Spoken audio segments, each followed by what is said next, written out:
Hi everybody, this is another flying rookie video, and this video number 18 of the VC-550 Hoverthings camouflage quadcopter. Okay, well, this video is one of many attempts that I done in recent days of doing the RE-MAIDEN flight. And when I said RE-MAIDEN flight, is because this aircraft flown before, but it flown as a 450, and now since it's a 550, I got new electronics in it, and it's a larger aircraft and everything. It's like pretty much like the aircraft was new again. Okay, so since the last video, I've been trying to do some flying attempts to make maiden flights, but the problem is that some of the electronics that I showed in the previous video about this aircraft, they weren't the right ones, and I ended up crashing the aircraft. Luckily, it was like it crashed from like 4 feet in the air, and I was lucky enough that I didn't broke anything in it. Let's start. I've been having a lot of setbacks from this aircraft from quad for a while. And it's nothing about the frame. I love the frame. The setbacks, they got nothing to do with the frame, but it got a lot to do with my choice of electronics that I've been using on this aircraft. And I honestly, since I built this aircraft as a 450 to this day, I went through probably 4 or 5 different types of ESCs, because I was always choosing the wrong type of ESCs. Like the first set that I had, they were Hoverthings, and they were meant to be used on quadcopters. They were meant to be used on helicopters because they had the soft start. So that was my first mistake. Then I put generic 30 amps ESCs that were designed for airplanes. They were cheap ESCs that I bought on eBay. And they were working fine at first, but somehow they started giving me problems, and they weren't sending the power evenly to the motors, so they went back too. Then after that, I put Castle Creations ESCs in here, because I wanted, since the frame is made in USA, I wanted to use American ESCs. And the thing is, the ones that I choose to use over here, they were the cheap ones for Castles, from the Thunderbird lineup, and it was for Thunderbird 54, and they were also a disaster. They weren't responding fast enough with the commands that they were sent by the flight controller, and the aircraft was pretty much unflyable. And it's not because the flight controller was oscillating for vibration or anything, it's just that the ESCs, they weren't responding fast enough. And the ESCs and the flight controller, they were PWM. They weren't I think it's IC2, that they are that's the ones that probably you would use on a DJI NASA. The flight controller that I was using was the free flight. So it was supposed to work right, and for some reason it was giving me problems still. So I got rid of those ESCs, and now the last ESCs that I put over here, and I believe that these ones are going to be the winners for this particular aircraft. I put 4 30 amps XCRC Proton ESCs, and the nice thing about these ESCs is they are designed to work with 3-cell, 4-cell LiPo. So I got one 4-cell LiPo. That's a 2650 that I bought it for this aircraft to use it with the Hoverthings, and I never managed to use them, because after that, the ESCs that I had after that, they were for 3 cells. So I might try that down the road. I might try that battery and see how this aircraft behaves with more voltage and more power. Anyway, there's another setback that I have beside the ESCs, and it's the flight controller. Originally, I had the GU344, and the aircraft, after a few months, started giving me problems. I thought it was the flight controller, but it wasn't the flight controller. It was the motors that they were dirty, and because I didn't clean them, they had dust, and they were performing evenly. But I blamed the flight controller. I put the free flight. Then I tested the GU344 on another quadcopter. It was working fine. So it wasn't the GU344 at all. The problem really was the engine, the motors that I have here. Anyway, I got new motors right now. I used to have the Optima 2215 740 kV. Now I got the Exceed RC 2215, also 740 kV. But the only difference, these ones that I got here, they are like a new design. They are the Rockets motor from Exceed RC, and they got Japanese ball bearings. So I hope they last long. These motors, they last longer than the other ones.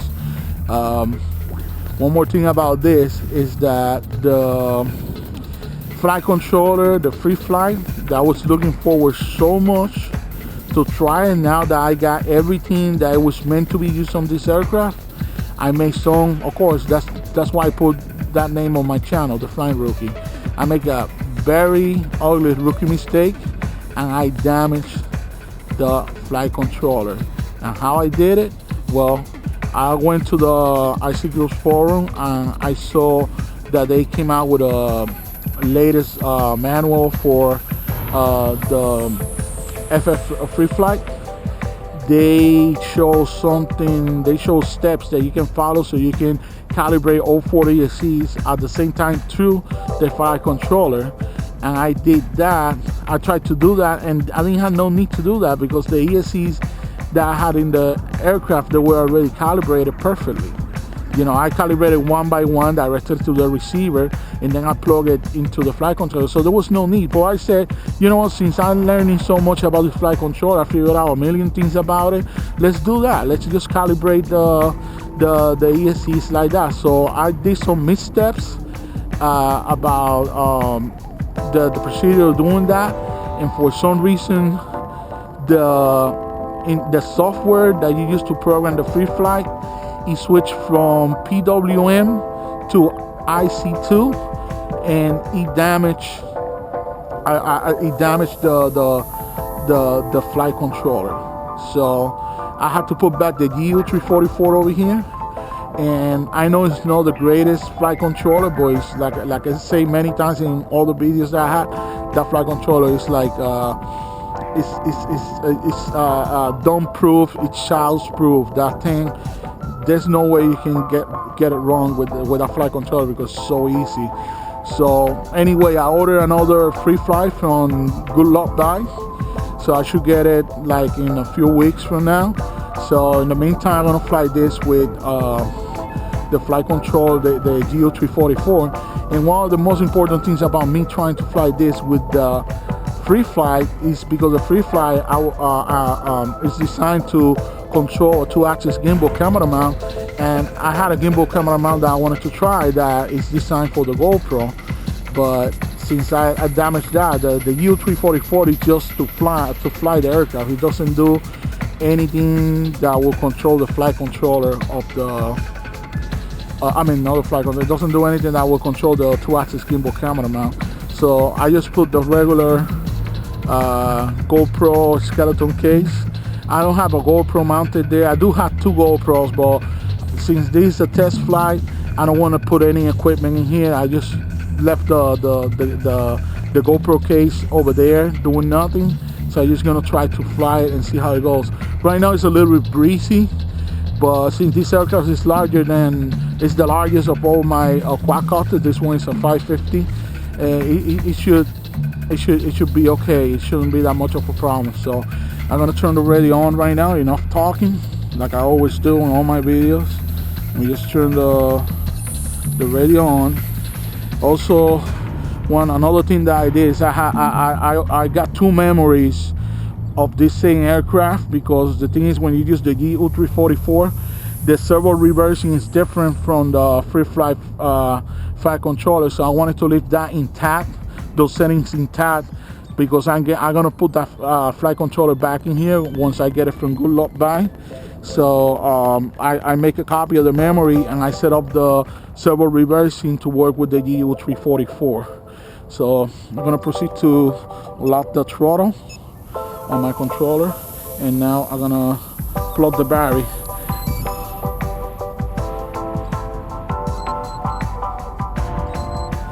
Okay, one more thing is this aircraft, even if I design it to carry two batteries on parallel, I'm just gonna fly one 2650. I want to keep it light, so I don't want to really I want to see how it flies now, and then as the time goes by, if this thing goes okay, then the other flights that I'm gonna do, I'm gonna put more weight on the aircraft and then take aerial videos and see how it behaves. One thing that I want to do is I want to put this battery back a little bit since I got the camera housing for the GoPro in the front. Now it's sucky when the wind blows because that's gonna affect the way the aircraft behave. Okay, I'm gonna put the door rates on 75%. Oh, I gotta unlock the throttle.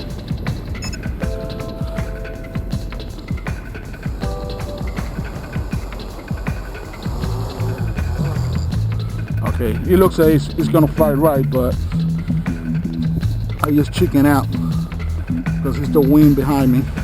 Okay, let me just give it more power and see how it goes.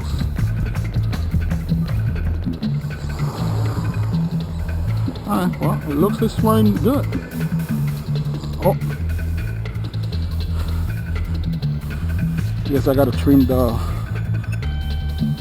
Or it's the wind. I got the wind behind me, so now I'm gonna fly against the wind and see what it's gonna do.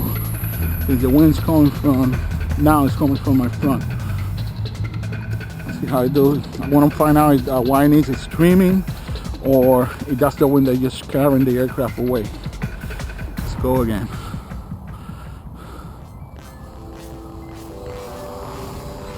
Yeah, it's the wind. The wind, but at least it's flying.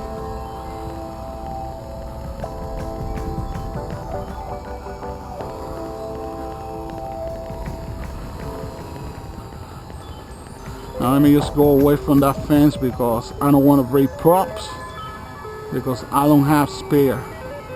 I'm using 12-inch props and I don't have spare for this ones. So if I break it, I'm done. You might need some trimming, but you can't tell. You can't really tell because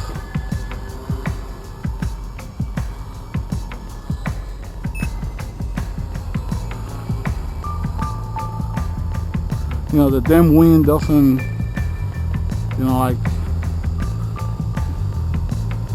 might need some trimming on the elevator.